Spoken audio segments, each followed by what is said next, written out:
Wait, did Cristiano Ronaldo just expose the entire football industry with a single emotional tribute? Or was it all a carefully orchestrated PR stunt to distract us from something much darker? Ladies and gentlemen, grab your popcorn because we are diving headfirst into a story that is as heartbreaking as it is suspiciously convenient. Because let's get one thing straight. Diogo Jota, Liverpool's golden boy, Portugal's rising phoenix, doesn't just die in a fiery supercar crash with his brother weeks after his luxurious wedding without someone somewhere knowing way more than they're telling us. And now Ronaldo, global icon, billionaire, brand machine suddenly breaks silence with a heart-wrenching Instagram post that sounds less like grief and more like damage control wrapped in designer tears. What really happened that night on the road to Zamora? Why was Jota even driving a Lamborghini at midnight in rural Spain? And most chilling of all, why does this entire story feel like the opening scene of a Netflix conspiracy thriller? So let's talk about the man of the hour, or should we say, the ghost in the Lamborghini, Diogo Jota. Just 2 weeks ago, he was dancing at his $1 million wedding in Portugal, clinking champagne glasses with celebrities, smiling ear to ear like a man who had it all. And now, he's ashes on the side of a lonely Spanish highway. Coincidence? Cute.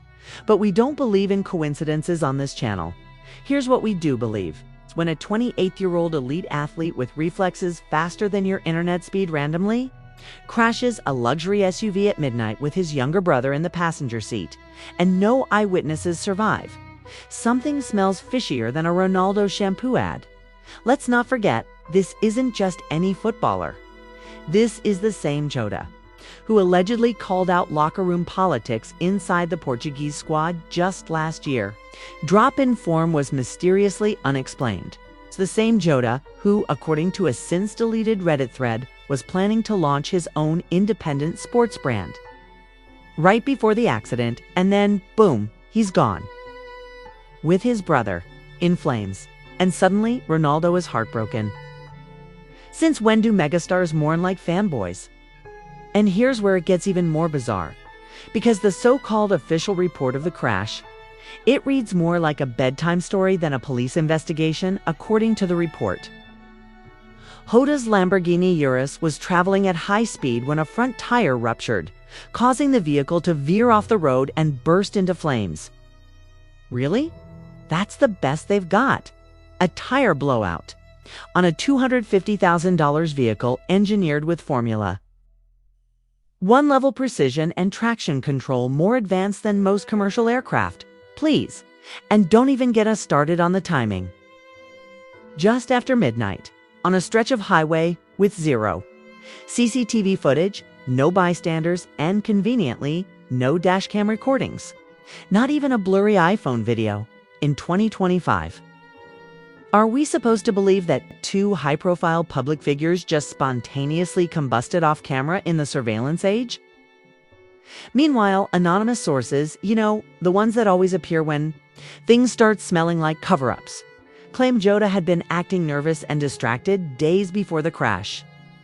Some say he had received multiple threatening messages.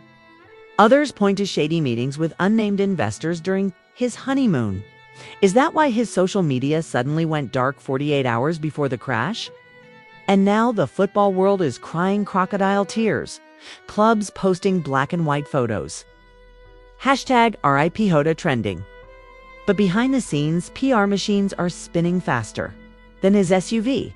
Because when a scandal this big hits, everyone scrambles to look innocent while hiding the receipts. And now comes the fallout. Or should we say, the damage control operation of the century. Within hours of the news breaking, the Portuguese Football Federation released a tear-soaked statement mourning to national heroes. Touching? Maybe. But also suspiciously well prepared. Almost like they knew something was coming. Almost. Like someone had the press release ready before the bodies were even cold. Rumors are already swirling about an internal investigation. But let's be real. Does anyone actually expect results from a probe led by the same institutions that benefit from silence? There's talk of reviewing team dynamics, player mental health, and even security protocols. Translation: we're gonna pretend to care until the media cycle moves on. Meanwhile, conspiracy forums are in overdrive. Some are saying Jota was about to blow the whistle on financial corruption in youth academies.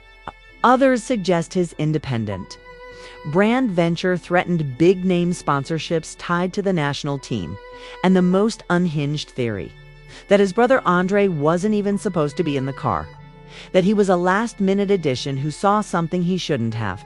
And as Cristiano Ronaldo wipes a single tear on Instagram, you've got to wonder, was this really a tragic accident or just another name added to football's long, dark list of inconvenient truths? What do you think really happened that night? Was it fate or something far more calculated? Drop your theories in the comments, smash that like button, and subscribe because the truth doesn't hide forever.